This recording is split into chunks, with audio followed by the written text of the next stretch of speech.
கூப்பிட்டு ஒரு நாள் ஒன்று பண்ண சொன்னேன், ட்ரை பண்ணி பாக்குறீங்களா? பச்சை மிளகாவும் சீரகமும் போட்டு கொஞ்சம் கொத்தமல்லி இஞ்சி பூண்டுலாம் போட்டு மிக்சியில அரைச்சிட்டு அந்த மசாலா போட்டு ஊற வச்சுட்டு பச்சை கடல வரும்.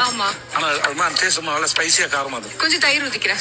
தயிர் ஊற்றிக்கணும். சூப்பர். இப்போ அதே பண்றேன். அதை பண்ணுவாங்க. மிக்ஸி ஜார்ல 10 பச்சை மிளகா, 1/4 டீஸ்பூன் அளவுக்கு ஜீரகம், 2 துண்டு இஞ்சி, 3 பல்லு பூண்டு, கூடவே சின்ன கட்டு கொத்தமல்லி எவ்வளவு எடுத்தோமோ அதே அளவுக்கு புதினாவையும் போட்டுப்போம். இதுல கொஞ்சமா தண்ணி ஊத்தி நல்லா ஃபைன் பேஸ்டா அரைச்சுக்கோங்க. இது போல சிக்கனை நல்லா கழுவி வடிகட்டி எடுத்திருக்கேன். அரைச்ச பேஸ்ட் இதுல போட்டு 1/4 டீஸ்பூன் அளவுக்கு உப்பு, ஒரு லெமனை பிழிஞ்சு விட்டுக்கலாம். 1/4 டீஸ்பூன் அளவுக்கு மல்லித்தூள், 1/4 டீஸ்பூன் அளவுக்கு கரம் மசாலா போட்டு நல்லா கலந்து விட்டுருங்க. சிக்கனோட இந்த மசாலாவை போட்டு நல்லா கலந்து விட்டு ஒரு மசாஜ் பண்ணிடுங்க. இது கூடவே 1 டேபிள் ஸ்பூன் அளவுக்கு அரிசி மாவு, 1/2 டேபிள் ஸ்பூன் அளவுக்கு கடலை மாவு, 1 டேபிள் ஸ்பூன் அளவுக்கு சோள மாவு போட்டுடலாம்.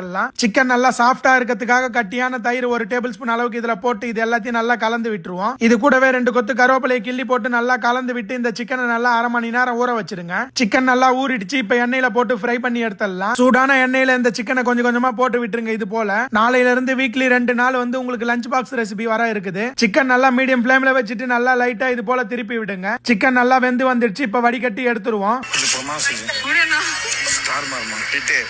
Super hit Maharaja, super hit.